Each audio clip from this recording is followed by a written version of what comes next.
여러분들 반갑습니다. 우리 힘차게 인사하시죠. 샬롬 임마누엘.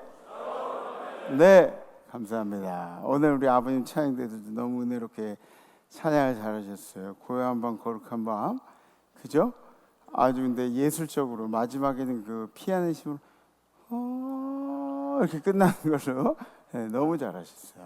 네, 은혜가 넘칩니다. 이 축제 절기에 열심히 불러도 괜찮은 그런 찬양들이 있어요, 그죠? 그러니까 열심히 우리 주님 나심을 찬양하면서 기쁨을 함께 올려드렸으면 좋겠습니다. 우리의 찬양받을 주님께 영광의 박수 올리겠습니다. 할렐루야. 제가 여러분들한테 영상 하나 보여드리려고 그래요. 영상 하나 보여주세요. 예.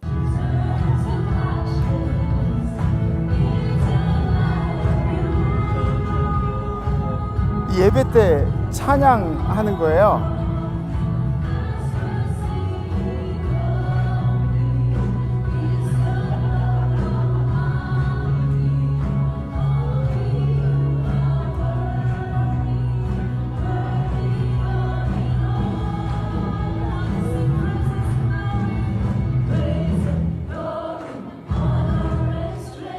네, 여러분들 예배 드릴 때 얼마나 흥이 넘치게 찬양해야 되는지 아시겠죠, 그죠? 그래서 이게 저도 그게 힘들어요. 설교하기 싫은 날 설교하는 게 제일 힘들어요. 근데 우리 주님께 예배 드리는 모습은 내 감정하고 상관없이, 내가 어떤 마음이든지 상관없이 주님이 기쁘시게 올려드려야 되는 게 예배입니다. 네, 그러니까 여러분들 예배 때 신나게 찬양하시고 열심히 기도하시고 말씀 드릴 때도 입을 크게 벌려서 아멘 아멘 하시고, 그래서 주님께 우리 영광 돌리시기를 간절히 소망합니다. 아멘. 지난주 우리 결단은 뭐였죠? 짜증내지도 짜증나는 표정도 짓지 않겠습니다. 그런 결단이었습니다. 제자의 삶을 살아보자고, 이 예배가 아니라 삶의 연장의 예배에서 그렇게 살아보자고.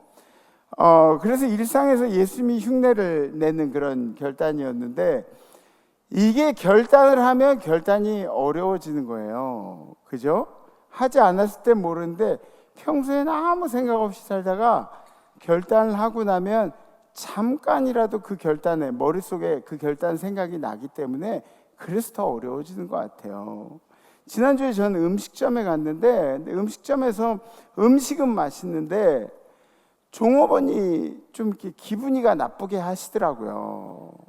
그러면 손님한테 기분 나쁘게 하려면은 그러면 서비스업을 하면 안 되는 거잖아요, 그죠? 그 서비스 때문에 돈을 버는 직업인데, 근데 제가 거기다 대고 막 큰 소리 치면서 당신 말이야 그러면은 송파의 모 교회 목사 갑질 의혹 뭐 이런 거 생길까 봐, 그래서 얼른 돈만 내고 그러고 왔어요. 교회 주변인데 궁금해요? 궁금하면 500원. 네, 그래요. 어쨌든 짜증내지 맙시다. 우리 얼굴이 아니에요. 우리 얼굴은 예수의 얼굴이고 우리 얼굴은 교회의 얼굴입니다. 네, 그래서 여러분들의 삶의 예배가 늘 승리하기를 주님의 이름으로 축복합니다. 성경 말씀 함께 보시겠습니다. 오늘 선포하실 하나님의 말씀은 누가복음 1장 46절에서 55절 말씀입니다.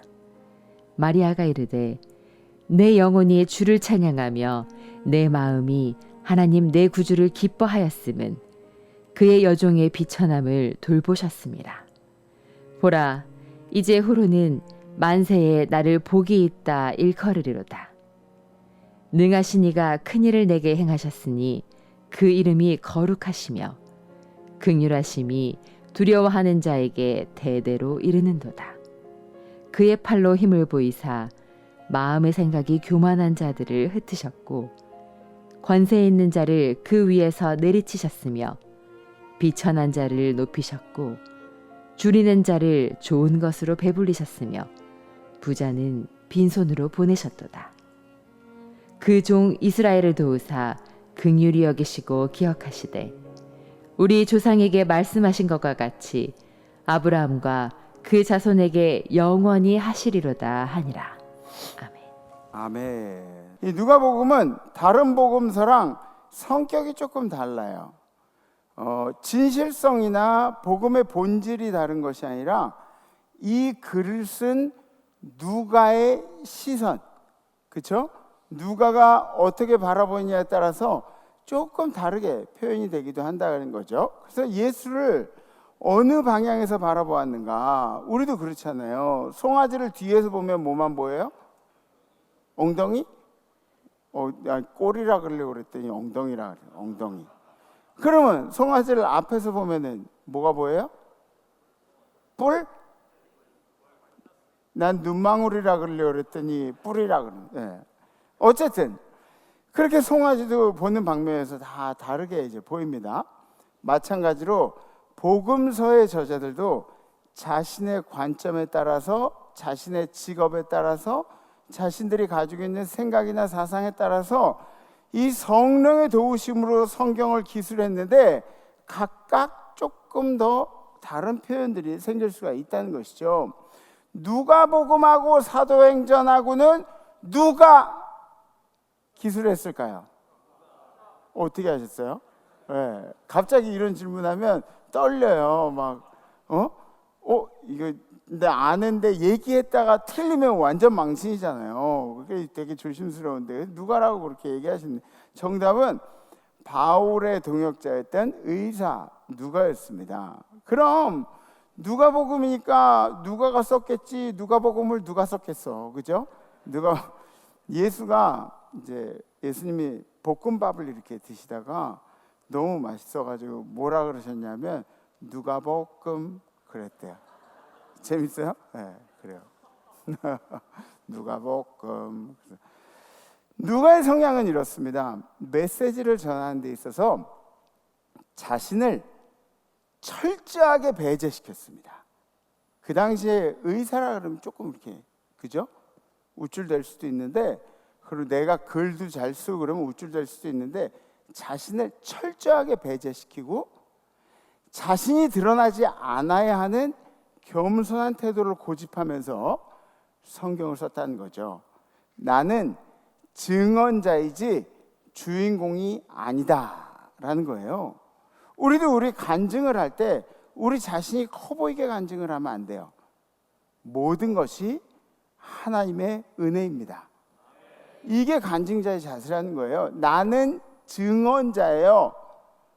주인공은 내가 아니에요. 주인공은 누구예요? 그렇죠. 예수님, 우리 하나님이 주인공이시라는 거죠. 누가복음을 쓸 때 관찰자형이고 분석가형으로 누가복음을 썼대요. 그러니까 이 누가라는 사람은 의사라는 직업에 맞게 감정보다는 사실에 기반해 가지고 사실을 중요하게 생각하면서 누가복음을 기술했다는 거예요. 그러니까 감동을 정리한 사람이 아니라 검증된 은혜를 정리한 사람이다. 아멘? 네, 검증된 은혜를 정리한 사람이다. 의사니까 이 누가가 굉장히 예민했던 부분이 있어요. 어디냐면 생명이에요. 생명. 사람의 생명에 대해서 굉장히 민감하게 그렇게 생각을 했죠. 고통하고 병 이런 것들에 대해서 누가복음은 굉장히 함께 이 마음을 공유하면서 쓴 부분들이 있어요. 그럼 누가가 생각한 이 치유의 대상은 누구인가? 누가가 생각한 이 아픔의 대상은 누구인가? 첫 번째는 이제 육체적 병의 소유자라는 거죠. 두 번째는 사회적인 소외의 경험자, 사회에서 소외받았던 사람들. 그리고 세 번째는 영혼의 상처로 인해서 영적으로 방황하는 사람들, 막 이 가야 될 길을 알면서도 글로 못 가고 막 방황하던 사람들. 게다가 이 성경학자들의 견해는 누가를 유대인으로 보질 않았어요. 누가를 이방인으로 보는 견해가 많았습니다. 그러니까 당연히 누가의 눈에 들어오는 것은 멀쩡하게 잘 살고 있는 유대인들이 아니라 그 기득권을 가지고 있던 사람들이 아니라 아프고 힘없고 소외받은 사람들, 그런 사람들이 누가의 눈에 훨씬 더 많이 들어왔다는 거죠. 예를 들면 이런 사람들이에요. 사마리아인. 그 사마리아인은 유대인들로부터 개만도 못한 종자들이라 그런 표현들을 썼어요. 개만도 못한 종자들. 또 이방 백부장 나오죠. 유대인하고는 거리가 멀지만 이 사람은 주님을 생명의 주관자로 고백했던 사람이에요. 세리도 나오죠. 세리, 매국노로 사람들이 막 지탄받았던 사람들. 그러니까 우리 그 일본 사람들은 일본 사람들이 우리 점령했을 때 그때 완장 채워줬던 사람들, 이런 사람들이 세리 같은 사람들이었다는 거예요. 그러니까 사람들의 지탄을 받던 죄인들, 다른 이들을 어렵게 만든 사람들, 이런 사람들을 이제 그냥 그대로 나락으로 떨어뜨리는 게 아니라 이 사람들을 복음의 중심 무대로 올려놓은 거예요. 누가는. 우리는 다 떨구고 절로 치워내고 그럴 사람들을 다 모아가지고 복음의 중심 무대로 이렇게 딱 올려놓은 거예요. 그래서 누가복음이 강조하는 바가 있습니다. 율법보다는 은혜, 자격보다는 부르심. 야, 이렇게 하는데 안 따라하는 사람들이 있다고? 다시, 율법보다는 은혜, 자격보다는 부르심, 행위보다는 긍휼. 그죠? 누가복음에서 강조하고 있는 게 이 부분들이에요. 누가가 오늘 마리아 찬가를 기록한데도 그 당시에 당연스럽게 소외받던 계층인 시골 가난한 힘없는 여자에게서 만민을 구원할 구원자가 나온다. 이 말씀을, 이제 메시지를 전하고 싶었던 게 이 누가의 복음이었죠. 이렇게 나오죠. 오늘 본문에 마리아가 이르되 내 영혼이 주를 찬양함은, 내가 주님을 찬양하는 것은 내 마음이 하나님 내 구주를 기뻐하였음은 그의 여종의 비천함을 돌보셨음이라. 보라, 이제 후로는 만세의 나를 복이 있다 일컬으리로다. 마리아가 오늘 마리아 찬가 중에 자신의 삶이 기구했는데 예수를 잉태함으로 인해서 보상을 받았다는 의미가 이 말씀 가운데 이제 들어있어요. 여러분들 한번 생각해 보세요. 인생에 보상을 받으면 얼마나 좋겠어요. 보상받는 것만큼 이제 기분 좋은 게 어디 있어요. 우리도, 여러분들 그렇죠. 우리도 보면은 어떤 사람은 고생을 엄청나게 많이 했는데 근데 나중에 보상받는 경우가 있어요. 고생을 무지하게 많이 했는데 보상을 받는 경우가 있다고. 그지?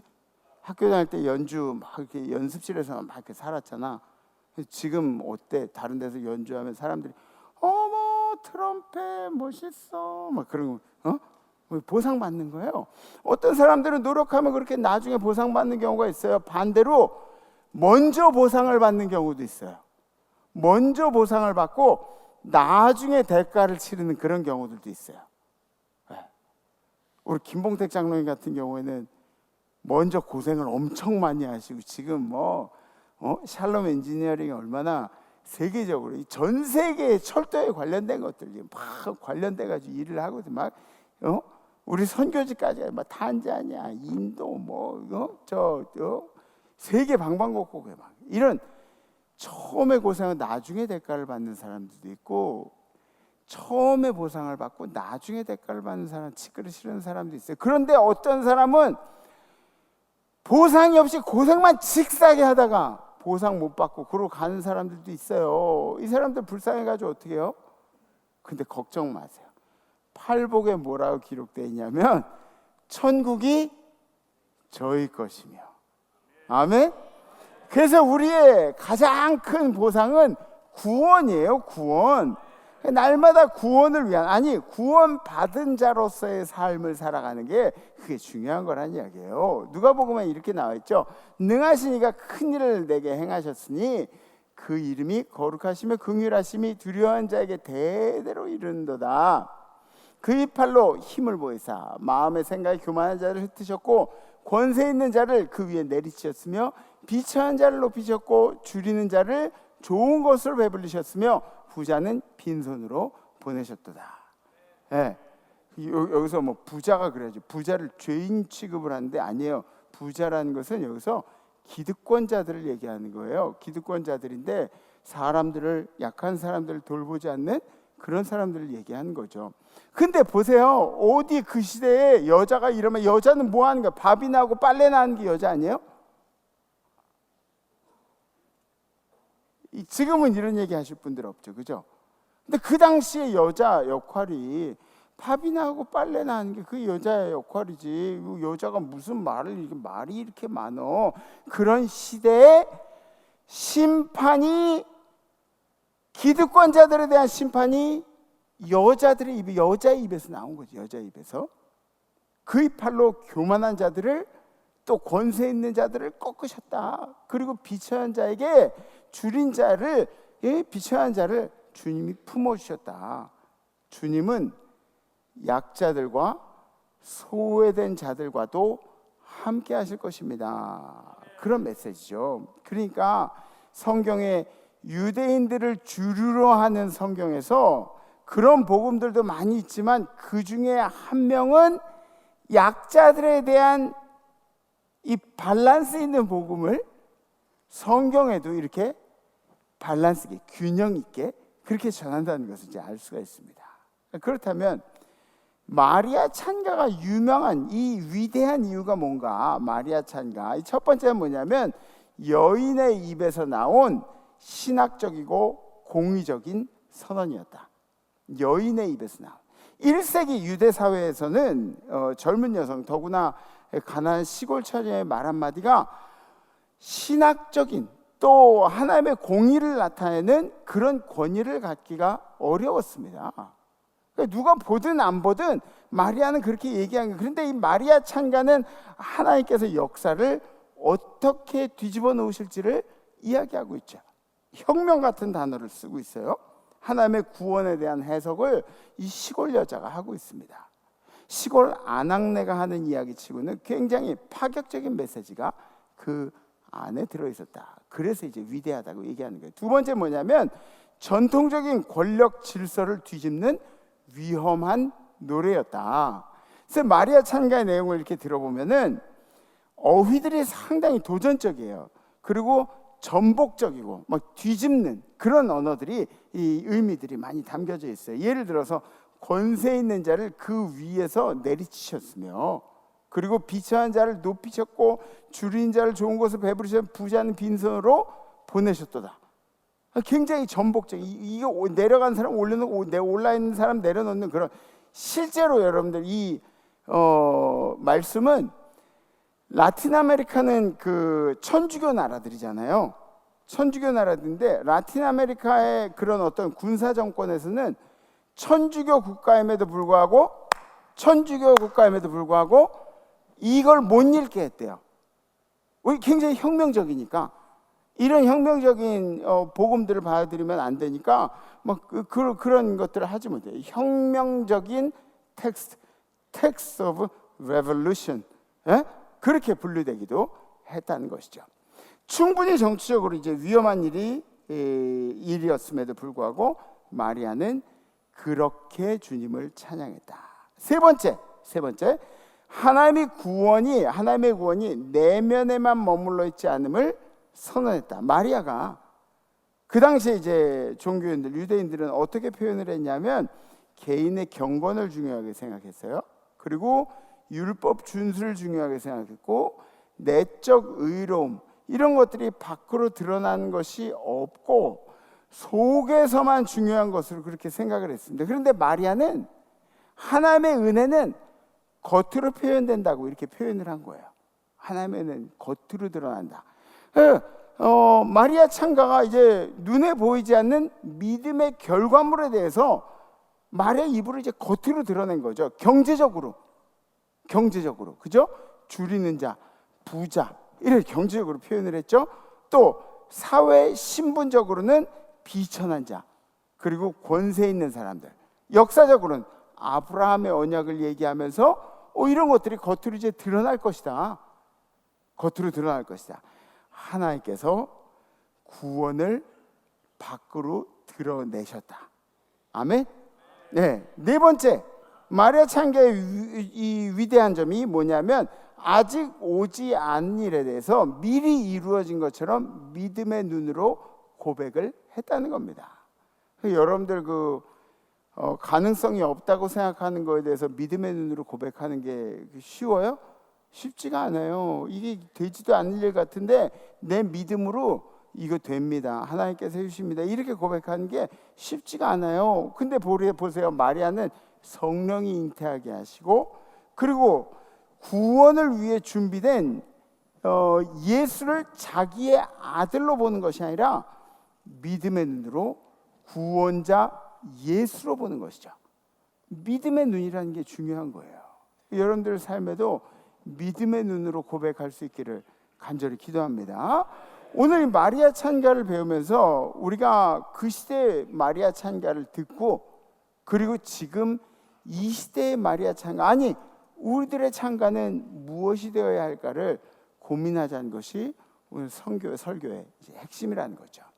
예수가 이 땅에 오시면 우리의 희년이 완성이 되는 거예요. 아멘? 우리 희년이 완성이 되는 거예요. 예수가 우리를 자유케 하시는 주체이기 때문에 누가 우리를 죄에서 구원하느냐? 누가 우리를 죄의 종된 상황 가운데 우리를 종의 멍에서 풀어주셨냐? 예수가 죄인인 우리를, 종에 매였던 우리를 자유하게 하시는 분이시기 때문에 예수가 우리 안에 오시면 그때부터 묶인 내가 풀림을 받게 됩니다. 아멘? 묶인 내가 풀림을 받게 되는 역사에 일어나는, 그러니까 예수가 이 희년의 마침표가 되는 거죠. 그래서 우리가 해야 할 일들은 주변을 잘 돌아보는 일들이 우리가 해야 되는 일들이에요. 지금 우리가 서 있는 사회에서 표현되어야 하는 마리아 찬가라는 것은 무엇인가? 첫 번째, 당신이 선입견을 가지고 대하는 사람은 없는가? 한번 생각해 보세요. 여러분들이 선입견을 가지고 대하는 사람들, 아니 매일매일 보는 사람들 중에도 선입견을 가지고 보는 그런 분들이 있지 않습니까? 선입견이 안 좋은 이유가 분명히 있습니다. 선입견은 진실을 왜곡시켜요. 진실을 보지 못하게 해요. 있는 그대로 못 보게 해요.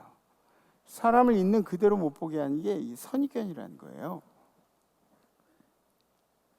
그러면 이 선입견이 생기고 나면 관계가 좋아집니까? 관계는 무너질 수밖에 없어요. 선입견이 있으면. 가끔 그런 경우들이 있긴 해요.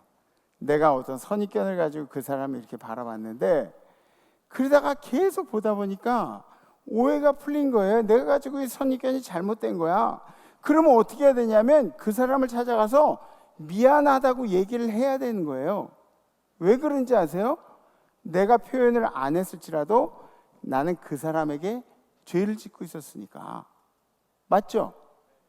그 사람한테 표현을 해야 되는 거예요. 또 선입견이 왜 안 좋은가요? 선입견, 배움하고 성장을 가로막는 게 바로 이 선입견이에요. 그리고 가장 중요하게 선입견이 안 좋은 이유는 하나님이 여러분들을 통해서 일하지 못하게 하는 게 바로 이 선입견이라는 겁니다. 이미 내가 가지고 있는 생각 때문에 하나님이 나를 통해서 일하고 싶으신데 내가 움직이질 않는 거예요. 내가 가지고 있는 선입견들 때문에. 두 번째, 당신은 이기적인 생각으로 상대방을 대한 적이 없는가? 이기적인 생각으로 내 이득을 생각하면서 상대방을 대한 적이 없는가? 네. 이기적으로 산다는 게 뭐냐면 자기 돈을 아끼고 자기만 위해서 사는 그런 사람들도 꽤 이기적인 그런 느낌이에요. 그러니까 여러분들 크리스찬이면 요한 웨슬레 목사님 뭐라 그랬냐면, 네 주머니가 회개 안 했으면 네 씀씀이가 어디로 쓰이는지 보면 네가 진짜 회개했는지 안 했는지 알 수 있다고 그렇게 얘기를 했어요. 그러니까 구두쇠가 된 게 뭐 경제적으로 막 아끼고 이렇게 사는 게 크리스찬의 삶이 아니에요. 에? 그게 크리스찬의 삶이 아니라고. 베풀면서 살라고. 베풀면서 살라고. 예. 근데 이렇게 경제적으로 자기가 막 아웅다웅 사는 것도 이기적이지만 또 다른 이기적인 것도 있어요. 뭐냐면 제가 예전에 시골교회에서 이렇게 목회를 하는데 근데 시골 교회도 이제 저희 또래들 목사들은 까나잖아요. 그래서 이렇게 같이 밥을 먹는데 제가 식사비를 이제 먼저 냈어요. 그랬더니 선배 목사님, 한해 선배 목사님이 저를 찾아와 가지고 그러시는 거예요. 저 때문에 우리 지방에 나눠내는 좋은 전통이 깨졌대요. 무슨 얘기인지 아세요? 제가 식사비를 이렇게 내 가지고 우리 지방에 이렇게 서로 나눠낸 전통이 깨졌대요. 그러면 드시지나 마시지. 다 먹고 나서 왜 그러냐고. 그러니까 자기의 자존심과 명성 때문에 다른 사람의 선을 왜곡시키는 그런 이기적인 행동들이 우리들에게 있다니까요. 우리가 얼마나 이기적이냐면 내가 선을 베풀지 못하겠으면 남도 선을 베풀지 못하게 하는 게 그게 우리들이에요. 그게 우리들. 내가 안 했으니까 너도 하면 안 돼. 너도 하면 안 돼. 이게 우리들이라고요. 어느 새신자가 우리 교회 이제 초신자 있잖아요. 처음 교회에 나와가지고 예문을 드리려고 그렇게 하니까 중직자가 그렇게 하지 말라 그랬대요. 나만큼만 하라 그랬대요. 그래서 새신자가 저한테 한 얘기예요. 자기는 먼저 이 교회를 이루어 놓은 분들이 있으니까, 헌신하시고 수고하신 분들이 있으니까 나도 이 교회에 와서 뭔가 하고 싶다고 그렇게 얘기했더니 중직이라는 분이, 속장인지 겉장인지 모르겠어요. 그러면 하지 말라 그랬대요. 자기만큼만 하라고. 아이고 창피해요. 진짜 창피해요. 우리 교회 중직이 그런 얘기 했다는 게 자기가 헌신을 못하면 남도 헌신을 못하게 하는 거야. 하지마 나만큼만 해. 어허 원래 그러는 거 아니야. 전통적으로 그러는 거 아니야. 나만큼만 해. 그래서 당신이 발전도 없고 성장도 없고 그런 거야. 30년 40년 다녀도 발전이 없는 거야. 여기가 누구네 교회예요? 물론 여기는 주님의 교회입니다. 하지만 당신의 영혼을 담고 당신이 구원을 꿈꾸고 당신이 내세에 대해서 기대를 가지고 있는 곳이 바로 이곳이에요. 그죠? 하나님의 공의를 위해서 여러분들 많이 베풀고 사시고 칭찬 많이 하시고, 네. 아멘들 안 하시는 분들은 좀 뜨끔거리시는 거 계신가? 그런 건 아니죠. 기쁨의 생각을 하시면서 신앙생활 하시 주님의 이름으로 축복합니다. 세 번째, 당신이 차별하는 사람은 없는가? 여러분들이 차별하는 사람, 여러분들 머릿속에 가지고 있는 생각 중에 가난한 사람들, 또 아니면 가난하기 때문에 차별하기도 하는데 저 사람이 부자여서 차별하는 경우도 있어요. 무슨 얘기인지 아시죠? 저 사람이 뚱뚱해가지고 차별하는 경우도 있는데 저 사람이 너무 잘생겨가지고 차별하는 그런 경우도 있어요. 그죠? 역차별의 경우. 근데 우리는 어떤 인생들이냐? 우리는 요셉과 같은 인생이 어떤 인생이에요? 요셉. 야곱이 요셉에게 유언하기를 시작. 요셉은 무성한 가지 곧 샘 곁에 무성한 가지라 그 가지가 담을 넘었도다. 아멘. 다 담장도 뛰어넘고 세상의 모든 배리어를 뛰어넘는 그런 인성과 인품을 가져야 그게 바로 크리스찬이라는 거예요. 그죠? 물론 오해는 마세요. 성경이 우리의 기준입니다. 성경이 우리의 기준이에요. 차별을 뛰어넘는 데 있어서 여러분들이 조심해야 할 것들이 있어요. 조심해야 할 것들. 첫 번째 뭐냐면 차별을 뛰어넘는다고 해서 분노하거나 미워하면 안 된다는 거예요. 공평하게 대한다고 그래가지고 내가 차별이 있는 사람들 없는 사람들 그래가지고 그거에 대해서 분노하고 미워하고 막 이러면 차별을 느낀다는 것은 분노한다는 게 아니에요.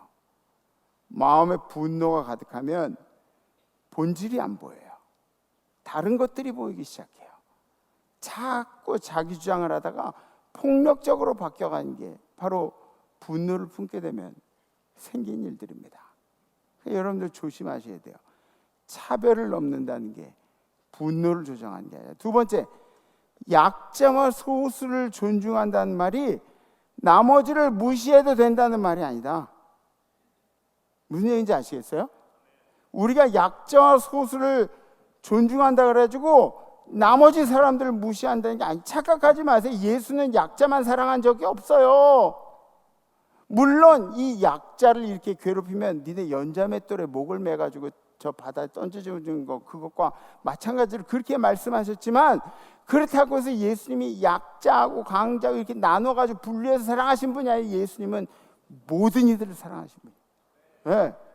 이 사회가 인권에 취해서, 언제부터 인권에 취해 있어요? 인권에 취해가지고 막 다수를 무시하고 소수, 소위 약자라고 하는 분들에게만 집중하는 경우들이 있다는 거지. 이게 역차별이에요. 다수를 생각하는 게 그게 이 민주주의의 특징이라는 거죠. 그러니까 음식점에 가서 일하시는 분들 보면은 그분들도 존중을 받아야 돼요. 그죠? 우리에게 서비스를 해주시는 분들, 그분들도 우리 성도님 중에는 제가 함께 식사를 가면 국밥집에 가든 분식집에 가든 어디를 가든 저 종업원들이 이렇게 10,000원씩 팁을 이렇게 주시는 분 계세요. 우리 성도님 중에 저희 아버지도 그러고요. 또 우리 권사님들 중에도 그런 분들이 있어요. 저도 그분들 보면은 나한테 이렇게 고맙게 해주신 분한테 표현해. 저도 그렇게 해요. 근데 그분들도 존중을 받아야 되지만 돈을 내고 음식을 먹는, 서비스를 받는 사람도 존중받아야 돼요. 무슨 말인지 아시겠죠? 예? 약자만 그러고 살 수가 없어요. 세금을 적게 내는 사람들, 그분들도 존중을 받아야 돼요. 근데 세금을 많이 내는 사람도 존중을 받아야 돼요. 무슨 얘기인지 아시죠? 예? 그럼 아멘 좀 해보세요. 아멘. 예. 모두 다 존중받아야 된다고요. 이 사회는 성소수자들 존중한다 그래가지고 기독교인들을 무시할 수 있는 겁니까? 예? 그렇게 해서 여러분들 세련된 척 하지 마세요. 성소수자들 무슨 인권을 존중해 이런 거 하지 마세요. 이런 거. 예? 그 사람들의 영혼은 사랑하겠지만 여러분들 그런 거 여러분들 입으로 표현하거나 그러지 마세요. 아니에요. 잘못된 거예요. 이상하죠. 차를 운전하다 보면은 그러면은 차로 한번 칠 테면 쳐봐라 그러고 길 걸어가시는 분들 계세요. 경험해 보셨죠? 안 비켜. 안 비키고 그리고 일부러 더 천천히 가고 막 이런. 전 애들한테도 그래요. 야, 차가 가다가 너를 위해서 서주면 그러면 인사라도 하고 지나가는 거야. 그게 배려야. 이런 식으로 이제 애들한테도 그렇게 교육을 해요. 근데 칠 테면 쳐봐. 차 막 달려오고 있는데 일부러 횡단보다 막 이렇게 쳐다보지도 않고 막 이렇게 건너가시는 그런 분들도 있어요. 잘못된 거예요. 요즘 배달업체 하시는 분들, 오토바이 운전하시는 아주 경악스럽게 운전하시는 분들 계세요. 그죠? 그런 분들도 계세요. 물론 커다란 차가 조심을 해줘야 되겠지만 그래도 서로 존중하는 게 기본적인 예의예요. 그죠? 네. 이 사회는 힘들고 어렵고 사는 사람들만 있는 사회가, 그 사람들만 존중받는 그런 사회가 아니에요. 모든 사람들이 서로 존중하는 사회가 이 사회라는 겁니다. 차별받는 게 꼭 그렇게 힘들고 어려운 사람들을 차별한다, 그 사람들을 존중하는 사회가 아니라 역차별이 안 되게 조심하는 거. 차별을 받는다고 주장하다가 다른 이들의 권리를 침해하면 안 된다는 거죠. 아셨죠? 네. 세 번째, 약자와 소수를 대변한 척 자기의 이득을 챙겨서는 안 된다. 무슨 얘기인지 아시죠? 아주 남을 위한 척하면서 자기 명예 챙기고 자기 이득 챙기고 그런 사람들이, 특히 정치인들 그런 사람들 많아요. 저 부동산에 대해서 어쩌고 저쩌고 막 이렇게 힘든 세월에 이렇게 얘기하면서 땅 이만큼 사는 사람들, 아주 남을 위한 척하면서 어느 국회의원은 약자 무슨 소수의 인권 이런 거 그런 거 얘기하다 코로나 때 자기 집 전세가 확 올렸다가 들킨 그런 국회의원들도 있어요. 그 사람이 차별금지법, 동성애법 이런 거 옹호하는 그런 발의한 사람이에요. 그 법 발의한 사람. 아주 해삼 멍게 개불 같은 놈이에요. 그냥 진짜 그런 사람이 어딨어요. 우리 정치인들 막 약자 그러면 대변한다고 하면서 막 그런 사람들, 우리 국정감사 때 우리 장로님 막 잡은 사람들 막 이 잡듯이 잡은, 그렇게 괴롭 탈탈 털은 그런 국회의원이 있어요. 근데 약자들 대변한다고 뭐 기업인들 이 잡듯이 잡았는데 얼마 전에 보니까 시계 받아 처먹고 돈 받아 처먹고 막 그랬어. 왜 처먹는다고 얘기하는지 아세요? 먹지 말아야 할 거 먹을 때 처먹는다. 이 뇌물하고 술은 처먹는다 그랬어. 처먹는다고 표현을 해요. 근데 저는 몰라요. 저는 다른 거는 상관없이 우리 성도들한테 들이댄 놈들은 다 저한테 원수예요. 네. 그러니까 저한테 뭐 공정성을 얘기하고 형평성을 얘기하고 그러지 마요. 우리 성도들에 대한 이야기들은 이 눈이 까지집혀가지고 잘 안 보이는 사람이지 저니까. 네. 예수님은 모든 사람을 차별 없이 대하셨어요. 모든 사람을. 그럼 왜 세리하고 아이들하고 여자들하고 죄인들하고 더 사랑하신 것처럼 그렇게 보여요? 언제 성경에 예수님이 그 사람들을 더 사랑하신다고 성경에 써 있어요? 언제? 어디에? 힘 있는 사람들, 힘 없는 사람들이 힘 있는 사람이 힘 없는 사람들을 무시하는 사회가 되다 보니까 내가 이들을 이렇게 귀중히 여기니까 너희도 귀중히 여겨야 된다, 이렇게 표현하신 거예요, 예수님이. 그죠? 네. 예수님은 약자도 강자도 그 어떤 사람도 모두 다 사랑해 주신 분이에요. 모두 다 사랑해 주신 분. 기독교하고 다른 종교하고 다른 점들이 많은데 그 중에 이제 차별되는 이유가 분명히 있어요. 우리는 부활의 종교예요. 우리는 생명의 종교입니다. 생명의 종교예요. 죽었다가 살아나는 죽음의 권세를 이긴 종교가 우리예요. 우리.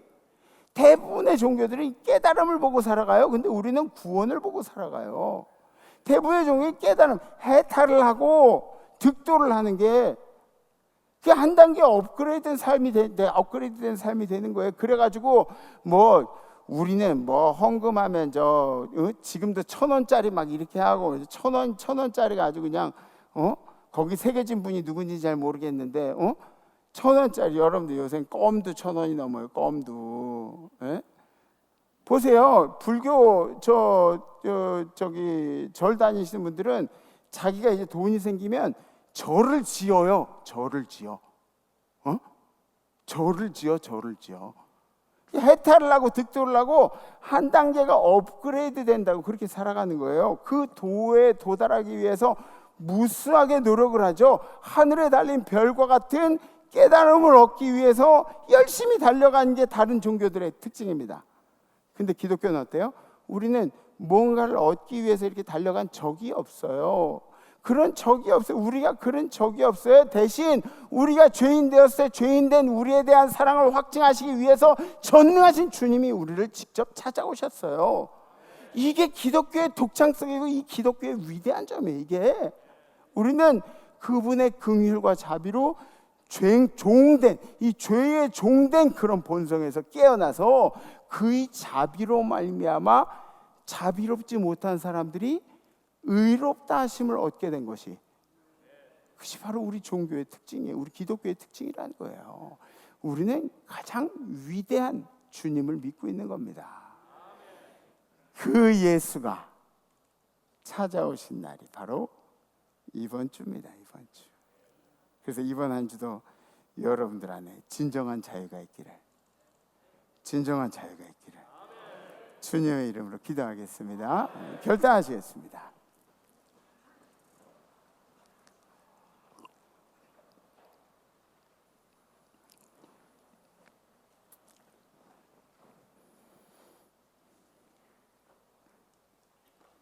여러분들 피곤하시잖아요. 에? 주일날은 여러분들이 좀 토요일날 조금 일찍 주무세요. 조금 일찍 주무시고, 그리고 총무님은 왜냐하면 여기 앉아 있으면 저기서 다 보여. 저기서 다 보여요. 그러니까 총무님은 핫식스 같은 거 준비해 놓으세요. 아침에 핫식스, 사탕이랑 핫식스랑 여기다 깔아놔. 그냥 앞에다 깔아놔. 그래가지고 그 가운이 덥잖아요. 속에 벗어 그냥 티셔츠만 입고. 왜냐하면 이 가운이라는 게 거룩한 의복이에요. 그러니까 내가 거룩하지 못한 거를 가운으로 거룩하게 성의로 입는 거예요. 그래서 찬양대가 이 가운을 입는 거예요. 그래서 속에 좀 가볍게 입고 와요. 막 뜨뜻해가지고 졸지 마시고. 네. 제 찬양대한테 얘기, 찬양대가 아니에요. 우리 얘기하는 거.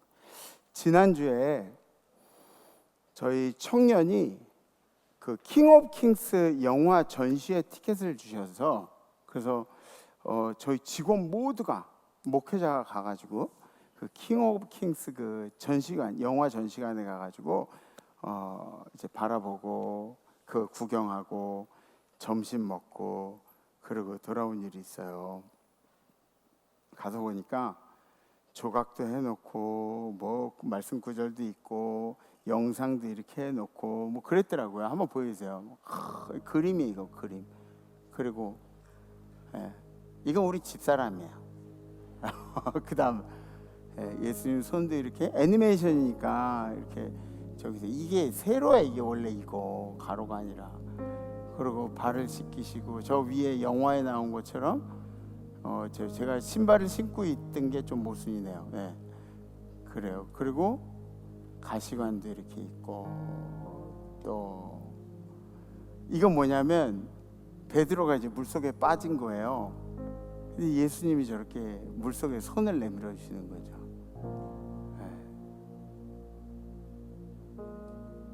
그렇죠?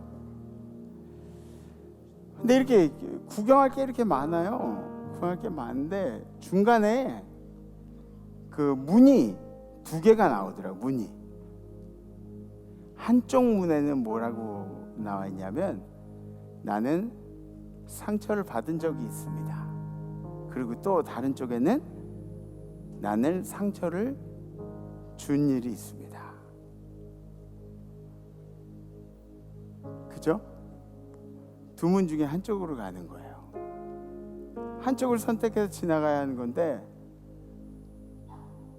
잠깐 이렇게 망설여지는 거예요. 나도 상처 받은 사람인데, 그리고 내가 상처를 준 일도 있고. 여러분들 같으면 어떻게 하시겠어요? 제가 어느 쪽으로 갈게요? 잠깐 망설여지는 거예요. 막 사람이 영화 관람 그거 전시회 왔다가 갑자기 막 진지해진 거예요. 진지해진 거예요. 물론 내 마음속에 상처받은 흔적도 있겠지만 도저히 상처받았다는 쪽으로 못 가겠더라고요. 그 상처를 준 일이 있습니다. 그 문으로 이제 들어간 거죠. 그때 거기 이렇게 나오더라고요. 누구에게 상처를 줬냐고. 도저히 이름은 뭐 이렇게 적지 못하겠고 그 사람한테 뭐라고 한마디 쓰라고. 그래서 미안해 그렇게 썼어요. 미안해. 거기 안에 이제 굉장히 많은 의미들이 이제 들어있겠죠. 미안해. 그리고 이렇게 그 문을 통과해가지고 그 다음 블락으로 갔더니 거기에 이만한 화면에 미안해.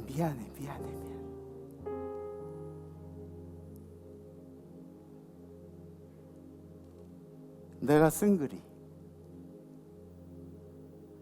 미안해. 글자가 계속 나오더라고요.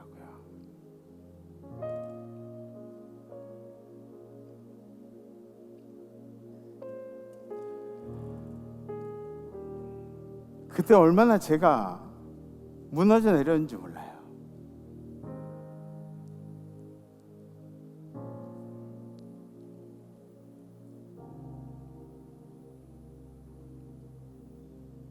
막 펑펑 울고 싶더라고요.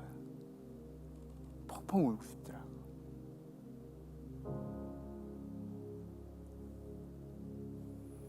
여러분들도 아마 다 그러셨을 거예요. 나도 상처받았는데 내가 상처받았다는 문으로 들어가지 못하는, 오히려 내가 상처를 준 사람으로 미안한 마음으로 살아가시는 여러분들이 많이 계실 거예요. 그런 우리들에게 예수님이 찾아오셔서 위로해 주시는 거죠. 사랑한다 정구가, 사랑한다 자영아,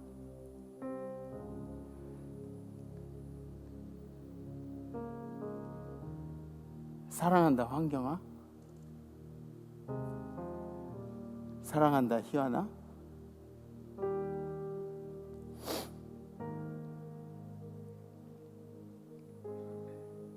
그래서 이번 주엔 이런 결단을 한번 해봅니다. 우리를 찾아오신 주님을 생각하면서 차별과 선입견이 없이 내 앞에 있는 사람에게 최선을 다하겠습니다. 아멘. 그 사람, 내 앞에 있는 사람한테 차별도 없고 선입견도 없고 최선을 다하는 거예요. 이 철천지 왼수 같은 남편도 최선을 다해서 대하는 거예요.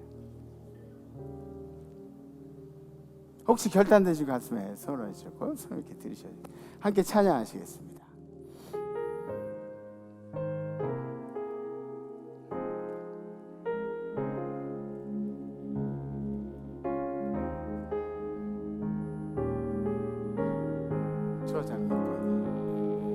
저 장미꽃 위에 있을 아직 맺혀 있는 그대, 귀에 흐르는 이 소리 들리니 충성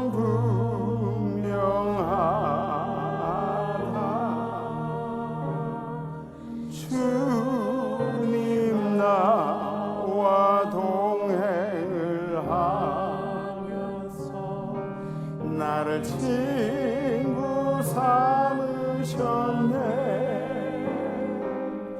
우리 서로 받은 그 기쁨 하나 둘 셋 둘둘 알 사람 없도다. 그 청아한 주의 음성 웃는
주님, 이 크리스마스에 우리 주인들을 위해서 찾아오심을 진심으로 감사합니다.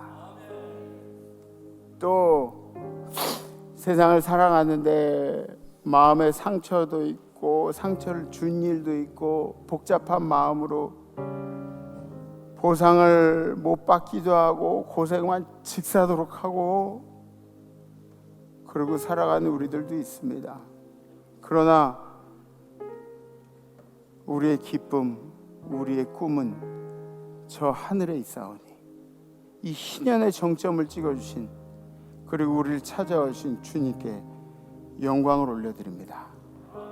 주님, 우리 인생에 와주셔서 진심으로 감사를 드립니다. 이번 한 주간 우리가 예수가 우리를 사랑한 것처럼 차별도 선입견도 없이 내 앞에 있는 사람을 최선을 다해서 한번 대해보겠습니다.